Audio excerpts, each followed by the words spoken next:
Welcome back. Kaleshwaram ప్రాజెక్టుపై మాజీ మంత్రి హరీష్ రావు చేసిన కామెంట్స్ పై సీఎం రేవంత్ రెడ్డి ఘాటు కౌంటర్ ఇచ్చారు. హరీష్ సీఎం కావాలంటే వెంటనే ఔరంగజేబు అవతారం ఎత్తాలని ఎద్దేవా చేశారు. 300 ఏళ్ల కింద ఔరంగజేబు అని ఉండేటోడు గుర్తుంది అనుకుంటా మీకు అందరికీ.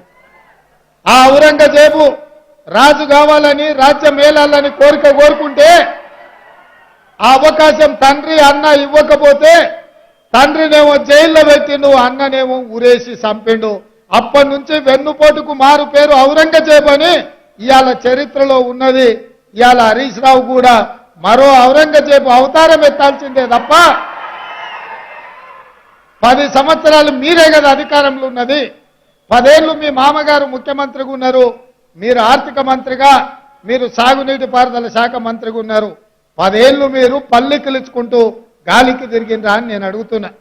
ఇవాళ మీరు కట్టిన మేడిగడ్డ పేక మేడల్లా కూలిపోతే 1,00,000 కోట్ల రూపాయలు ఖర్చు పెట్టి 1,00,000 ఎకరాలకు నీళ్లు ఇవ్వకపోతే ఇవాళ కాగ్ నివేదిక శాసనసభలో